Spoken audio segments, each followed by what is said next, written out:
अस्सलाम वालेकुम जी। मेरा नाम है आसिफ़ नवाज़ और आप देख रहे हैं आपका अपना प्यारा YouTube channel I am teacher.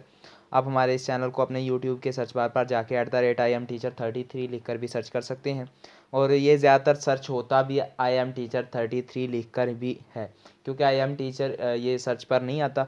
तो आप जब भी मेरा चैनल चेक करना चाहें, सर्च करना चाहें, तो आपको आई एम टीचर साथ 33 लाजमी लिखना पड़ेगा, तो ही मेरा चैनल आएगा। तो आज की हमारी जो वीडियो है मैथ 101 के जो लेक्चर नंबर 25 है उस पर है, क्योंकि 23 और 24 हमने एक ही लेक्चर में किया था। तो वीडियो शुरू करने से पहले आपसे अपील है कि हमारा चैनल लाजमी सब्सक्राइब करें और साथ लगे बेल आइकन को भी प्रेस करें, ताकि आने वाली नई तमाम वीडियोज़ आपको मिलती रहें। आज का जो हमारा लेक्चर है वो इंटीग्रेशन पर है। आज से हम इंटीग्रेशन शुरू करेंगे। सबसे पहले मेजर कैलकुलस प्रॉब्लम पर चलते हैं। तो मेजर कैलकुलस प्रॉब्लम में सबसे पहले हमारे पास एरिया आ जाता है, जिसमें एरिया की प्रॉब्लम आती है। फिर एंटी डेरिवेटिव, जिसे हम इंटीग्रेशन का कहते हैं। फिर आता है इंटीग्रेशन फार्मूलाज, जो इंटीग्रेशन फार्मूला होते हैं वो। और फिर इंडेफिनेट इंटीग्रल और प्रॉपर्टीज़ ऑफ इंडेफिनेट इंटीग्रल्स। तो ये हमारे पास मेजर कैलकुलस प्रॉब्लम्स होती हैं जो हमने सॉल्व करनी होती है। सबसे पहले एरिया की प्रॉब्लम होती है, फिर एंटी डेरिवेटिव यानी इंटीग्रेशन जिसे नाम देते हैं, फिर इंटीग्रेशन के जो फार्मूले होते हैं, फिर हमारे पास इंडेफिनेट इंटीग्रल जो होते हैं उन और प्रॉपर्टीज़ होती हैं जो इंडेफिनेट इंटीग्रल्स की। सबसे पहले एरिया प्रॉब्लम देखते हैं कि एरिया प्रॉब्लम हमारे पास होता क्या कहता है। It was the idea of Newton, ये हमारे पास न्यूटन और लेबनीज़ का आइडिया था। ये ख्याल था कि that to find the unknown area, के अगर हमारे पास अननाउन एरिया है, कोई भी इरेगुलर शेप का एरिया है, क्योंकि हमारे पास अगर रेक्टेंगल है तो उसका एरिया हमें मालूम है, कोई स्क्वायर है तो उसका हमें मालूम है, अगर हमारे पास कोई सर्कल है तो उसका एरिया मालूम है। लेकिन कोई ऐसा एरिया आ जाए जिसका पता ही कोई नहीं, जो इरेगुलर शेप में है, तो उसका जो अननाउन एरिया वो कैसे मालूम कर सकते हैं। तो ये ख्याल किया कि फ़र्स्ट फाइंड दी डेरिवेटिव, हमें क्या करना चाहिए कि उस एरिया का डेरिवेटिव फाइंड करना चाहिए। And use this derivative two determine what area is intensity approach. कहता है कि हमारे पास सबसे पहले आपको क्या करना चाहिए कि एरिया मालूम करना चाहिए। एरिया कैसे मालूम करना है, वो आपने इंटीग्रेशन को यूज़ करते हुए मालूम करना है। और बाद में आपने उसकी इंटेंसिटी को देखना है कि वो कहाँ तक पहुँच रही है। अब उसका जो फार्मूला दिया था लेबनीज़ या न्यूटन से आप कह लें कि उसने एरिया लिया और उस पर लगाई लिमिट। क्या लगाई जी? लिमिट लगाई डेरिवेशन की।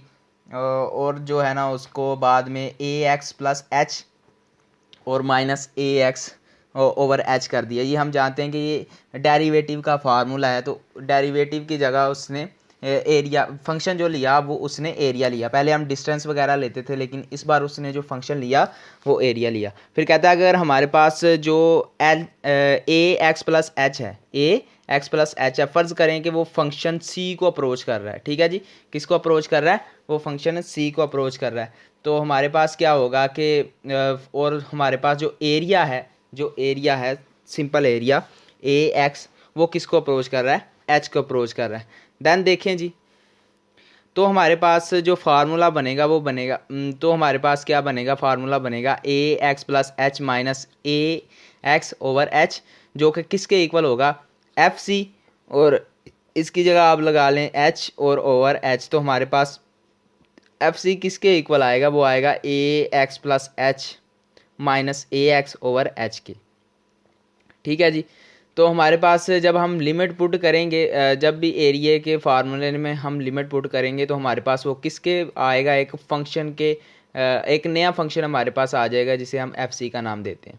चलें जी, इसकी एग्जांपल करते हैं। कहता है फ़र्ज़ करें हमारे पास जो इंटीग्रेशन लेते हैं, किसका इंटीग्रल लेना है? हमने इंटीग्रल लेना है एक्स एन का, और उसका जो डेरिवेटिव था डी एक्स। ठीक है जी, उसका हमने इंटीग्रल लिया तो क्या आएगा? X n plus one over n plus one. ये हमारे पास फार्मूला होता है किसी भी इंटीग्रल का, कि इंटीग्रल का फार्मूला क्या है कि अगर हमारे पास कोई भी वेरिएबल है तो आपने क्या करना है? उसकी पावर में एक जमा करना है। डेरिवेटिव में क्या करते थे हम? एक माइनस करते थे, लेकिन यहाँ पर हमने पावर में एक जमा करना है और उसी पावर में जमा करते हुए उसे तकसीम करना है, एक रियल नंबर में ले आना है।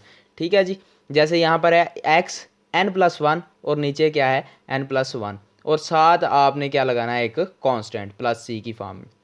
इसकी एग्जांपल करते हैं। कहता है हमारे पास एक्स स्क्वायर हो तो इसका डेरिवेटिव लें। तो हमें पता है कि एक्स का स्क्वायर है तो स्क्वायर में एक जमा करेंगे तो एक्स का क्यूब हो जाएगा, और वो जो एक्स स्क्वायर में जमा किया था वन, स्क्वायर में जमा किया था 1 उसे नीचे ले आना है, तो 2 + 1 3 हो जाएगा। तो हमारे पास एक कांस्टेंट बाहर आ जाएगा प्लस सी की फॉर्म में। तो हमारे पास जो आएगा इस एक्स स्क्वायर का जो इंटीग्रेशन आएगी वो आएगी x³/3।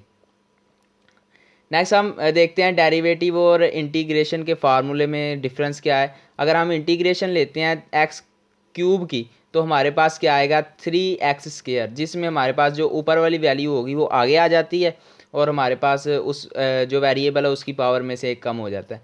लेकिन इसी निस्बत अगर हम इसका एंटी डेरिवेटिव लेते हैं 3x² का, तो इसमें क्या होगा कि हमारे पास 3 चूँकि कांस्टेंट है वो बाहर आ जाएगा और x² का हम डेरिवेटिव लेंगे तो x² में एक जमा होगा ओवर 2 + 1 आएगा, तो 3 से कैंसिल होगा। हमारे पास दोबारा जवाब देखें x³ + c आ जाएगा। ठीक है जी। तो हम इससे जान सकते हैं कि हमारे पास जो एंटी डेरिवेटिव का उल्ट है यानी एंटी डेरिवेटिव है उसे हम इंटीग्रेशन का नाम देते हैं। जैसे दूसरी मिसाल यहाँ पर दी हुई है कि हमारे पास x² हो, उसका डेरिवेटिव लें तो 2x आता है, और अगर हम 2x की इंटीग्रेशन लें यानी इसको उल्ट डेरिवेटिव लें तो हमारे पास क्या आएगा x² + c। अब हम ये बहुत ही ज़्यादा इंपॉर्टेंट है, इंटीग्रेशन करनी है हमारे पास। जो इंटेग्रल जो फंक्शंस हैं, जो जितने भी फंक्शन हैं, अगर उनकी इंटीग्रेशन करें तो हमारे पास क्या क्या आएगा। अगर सिंपल साइन की हम इंटीग्रेशन करते हैं तो -cos x + c होगा। अगर cos की हम इंटीग्रेशन करते हैं तो यहाँ पर हमारे पास sin x + c होगा। लेकिन डेरिवेटिव में क्या होता था, जब हम डेरिवेटिव लेते थे साइन का तो वो cos का प्लस आता था, लेकिन जब इंटीग्रेट करेंगे तो उसका उल्ट हो जाना यानी cos का माइनस आएगा। पहले हम जब डेरिवेटिव लेते थे cos का तो साइन माइनस का आता था, लेकिन इस बार जो साइन है वो माइनस का नहीं आना बल्कि वो किसका आना है, वो प्लस का आना है। तो हम जब भी क्या करेंगे कि हम इंटीग्रेट करेंगे किसको, cos को इंटीग्रेट करेंगे तो हमारे पास जो साइन है वो पॉजिटिव आएगा। नेक्स्ट जब हम tan को इंटीग्रेट करते हैं तो हमारे पास क्या आता है sec²। जब हम sec² का डेरिवेटिव लेते थे तो हमारे पास tan आता था, लेकिन अब हमने tan का जब tan को इंटीग्रेट करना है तो हमारे पास क्या आएगा sec²। जब हम cot को करेंगे तो -cosec² आएगा, और जब हम secant को करेंगे तो secant.tan x आएगा, और जब कोसिकेंट को करेंगे तो -cosecant tan आएगा। ठीक है जी, ये आपने ध्यान से देख लेने हैं, फार्मूले अच्छी तरीके से देख लेने हैं। नेक्स्ट चलते हैं जी। हमारे पास एग्जांपल है कि हमारे पास दो फंक्शन दिए हुए हैं x² प्लस इनके दरमियान पॉजिटिव का साइन आ जाए, तो हम जैसे डेरिवेटिव में अलग अलग कर लेते थे फंक्शन को, तो इसमें भी हम फंक्शंस को अलग अलग कर लेंगे। यहाँ पर x² इस तरफ चला गया और x उस तरफ चला गया, दोनों के साथ हमने इंटीग्रेट कर दिया। तो x² है, इसमें एक पावर में एक जमा होगा तो x3 हो जाएगा और नीचे भी 3 आ जाएगा, और इसमें एक पावर में जमा हो जाएगी और वो पावर नीचे आ जाएगी तो x²/2 आ जाएगा, और 7 + c एक कांस्टेंट। इसके बाद हमारे पास दूसरी एग्जांपल आ जाती है जिसमें हमारे पास 3x6 - 2x² + 7x + 1 होता है। तो इसमें हमारे पास क्या है कि हम चूँकि इनके दरमियान प्लस माइनस साइंस है तो हम इन सब को अलग अलग कर लेंगे। यहाँ पर आते हैं, सबसे पहली पर यहाँ पर है x इंटीग्रेट करना है 3x6 को, और उधर माइनस दरमियान में लाना है, साइन है माइनस का, तो उधर क्या करना है 2x² और इधर +7x प्लस इस 1 की कांस्टेंट की जो है ना इंटीग्रेशन। अब कांस्टेंट की जब हम डेरिवेटिव लेते थे 0 आता था, लेकिन जब कांस्टेंट की हम इंटीग्रेशन करेंगे तो x आएगा। जब x को इंटीग्रेट करेंगे तो एक पावर जमा होगी तो x² हो जाएगा, नीचे भी स्क्वायर आएगा। और अब जब क्यूब को करेंगे तो स्क्वायर को करेंगे तो ऊपर क्यूब नीचे भी क्यूब, और अगर 6 को करेंगे तो ऊपर भी 7 नीचे भी 7। तो हमारे पास टोटल जो वैल्यू बनेगी 3x7/7 - 2x³ plus 7x² plus x + c, ये हमारे पास बनेगा। अब जी हमारे पास ये बहुत ही इंपॉर्टेंट क्वेश्चन है जहाँ पर हम यूज़ कर रहे हैं फंक्शंस को यूज़ कर रहे हैं जी। अच्छा, इसमें क्या होता है कि ऊपर हमारे पास कॉज है, नीचे हमारे पास क्या है, नीचे हमारे पास साइन स्क्वायर है, नीचे क्या है साइन स्क्वायर। तो अगर हम कॉज ओवर हम साइन स्क्वायर को अलग अलग कर दे तो हमारे पास sin x बन जाता है, और कॉज ओवर साइन क्या होता है कॉट। तो हमारे पास 1/sin किसके इक्वल होता है, कोसिकेंट के इक्वल होता है। ये देखें जी, हमने अलग अलग कर दिया कॉज ओवर साइन, ठीक है, ये तो हो जाएगा कॉट।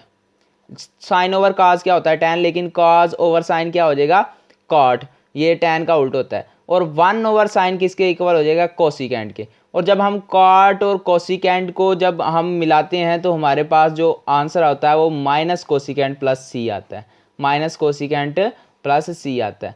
जैसा कि आपने फार्मूला पढ़ा हुआ था कि हमारे पास क्या आएगा, कोसिकेंट हमारे पास होगा तो क्या आएगा, माइनस कॉट कोसिकेंट। तो यहाँ पर हम चूँकि हमें माइनस की ज़रूरत है तो हम माइनस अंदर भी मल्टीप्लाई करेंगे बाहर भी मल्टीप्लाई करेंगे, तो माइनस कॉट कोसिकेंट किसके इक्वल होगा, माइनस कोसिकेंट के। अच्छा जी, ये था जी आज का हमारा चैप्टर। उम्मीद है आपको इसमें बहुत ज़्यादा समझ आई होगी, काफ़ी ज़्यादा आपके फार्मूलाज क्लियर हुए होंगे।